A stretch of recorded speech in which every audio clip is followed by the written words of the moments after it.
Hey guys, so this is a speed paint of my Undertale AU Skeleswitch. This is a redesign that I've done slash like kind of rework.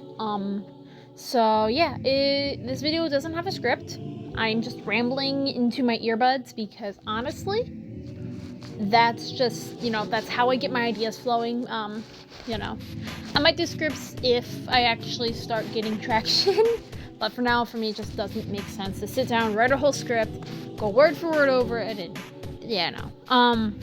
But anyway, Skeleswitch. So a little context. Skeleswitch was created in 2020, so I would have been about 16, give or take, 15, 16, maybe a little younger when I made the AU. The first art posted I could find on my DeviantArt, which is Silvermoon789. I don't post on there anymore. I post on Twitter, Instagram, TikTok under Nico Night 1 or 11, depending on if one was taken. But so that sort of thing. But yeah. So you can go look at the DeviantArt. I might link it in the description. We'll see if I remember to do that. But yeah. So Skeleswitch started in 2020 when I wanted to make my own AU and also make a swap version of Error Sands. So if you look at the old art, you'll see, you see a lot of kind of like template and pale, which at the time I didn't know exists, at least from my memory. I think they were made in 2017, 2018, 19, something along the lines according to the wiki. I don't know. I don't even know who made them, honestly, off the top of my head. You can look it up, but they're the swap Error ink. But I made yarn that because I also wanted to update one of my Skelessonas, well, two of them technically, from back in when I was in my pre-teens, Mel and Viz, which were 2016, 2017, I think. Again, I don't have the dates down properly. Heck, I forgot Undertale came out in 2012 to give you an idea of how much the timelines are messed up in my head, but so yeah, because Viz and Mel were my original Skelessonas, which I shipped with a lot of characters. Fell, Error, yeah. I had issues, but yeah. So I wanted to update them and actually make them this fight. You can't. There's no connection to the modern version if you look at them, but I do know in the back of my mind growing up, I want to, keep doing this kind of thing. So, but anyway, so Skeleswitch was born in 2020. Originally it was both. It was originally a Sans and Papyrus type of story, but then I'm like, oh no, people aren't gonna like that. They're gonna want a nightmare dream type of thing, which it's like Dream Tale. So I then made Needed Eraser, which is another Sans, which I don't particularly feel like updating. He just doesn't feel like he'd fit at all, but I Needed Eraser existed, and then I swapped back to the Papyrus story because I kind of liked it. There was a while where Papyrus was more in line with Nightmare. I don't know what I was on with that. Probably was watching Underverse. Not saying Underverse is bad, but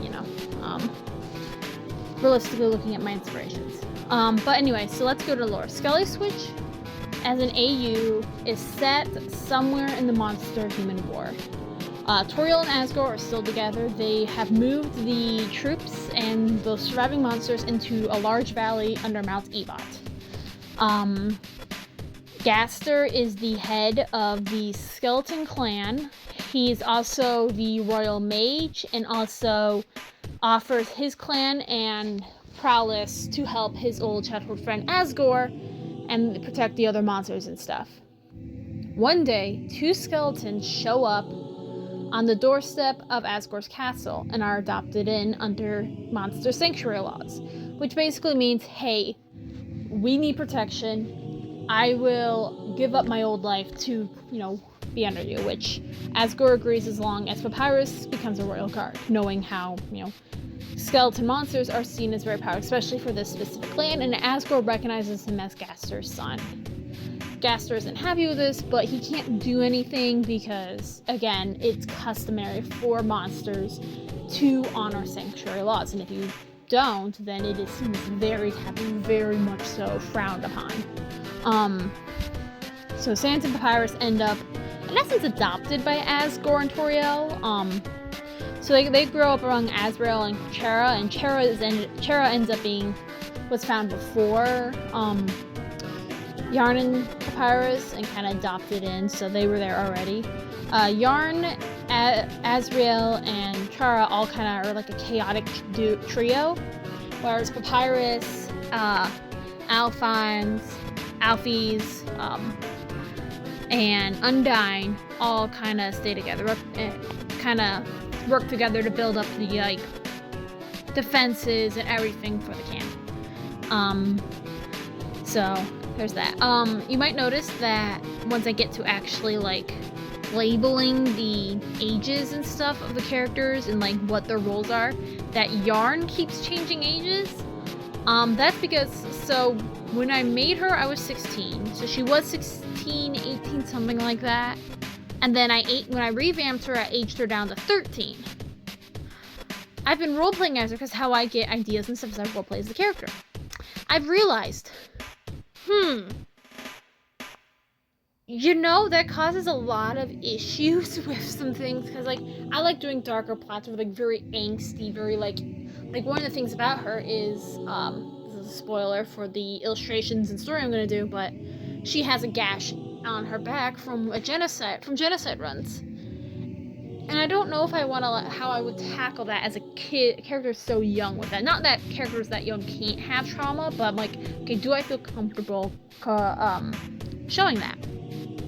So she fluctuates between like the age of like 13 and then like 14. So her in AU version is, I think I ended up settling on 13 to 14, and then when she's in the 13 to 15, and then when she's anti-void glitch, it's 16 to 19, because how the story goes, it's going to go after multiple years of like her discovering herself sort of thing, and like finding, okay, where do I belong? Like for a while Ink puts her in Underverse just so she can like figure out, not end up like Error, so that sort of thing. But that's way down the line. But anyway, so the Skeleton Brothers are adopted by Azrael and Toriel. They are then raised and whatnot.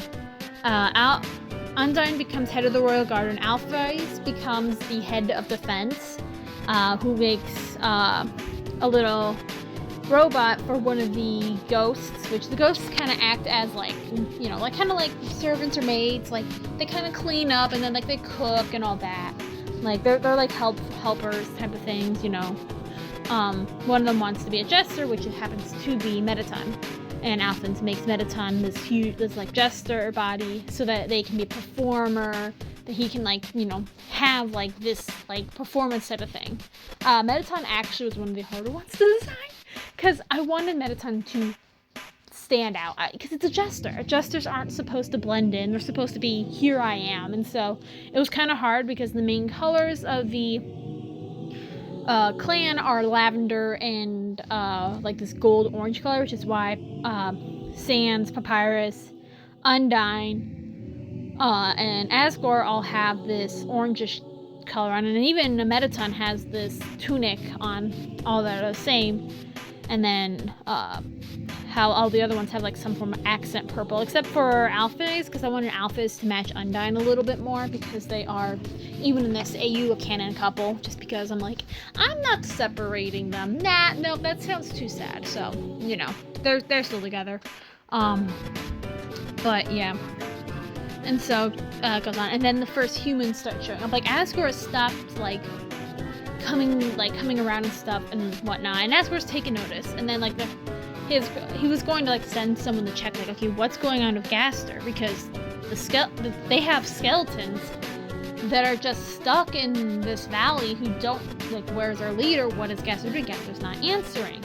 And then the first human quote unquote attacks come, which are these human children that have powers that humans shouldn't have, monsters shouldn't even have. And so it's basically the monsters having to like like when they first like come out, like, hey, you know, it's the other kid, they're thinking it's like Chara, who Chara and Azrael do end up dying. I don't know if I mentioned this earlier. I know in the early recording I did, but and so then a monster, or the humans starts showing up. The thing is Papyrus starts suspecting because he's seen these powers before. These powers are very reminiscent of his own, which I will not spoil because that's a really big spoiler. But if you want to find out more, just kind of follow me and you'll see more, you know. And so these humans are killed and, you know, whatnot, and, you know, this ends up causing Toriel and Asgore's relationship to strain, and they stay together just to like lead the monsters, but they're effectively kind of divorced, you know. Still like friends, but they're like, okay, I don't agree with what you're doing, you know, everyone deserves a chance, and we have to do the better of the many besides the better of the few type of thing.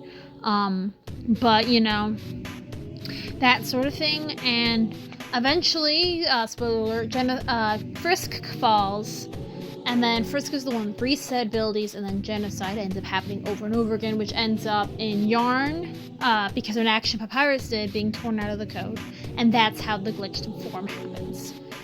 There's a lot I'm glazing over, like a lot of dynamics, relationships, like that whole thing, and I do intend to do some shorts going over some of the lore and stuff, so if you want to hear that, yeah, go ahead. I might post them on here, I might not, you know, that sort of thing. But that's the end of the video. I do hope you enjoy. I'm sorry it's rushed.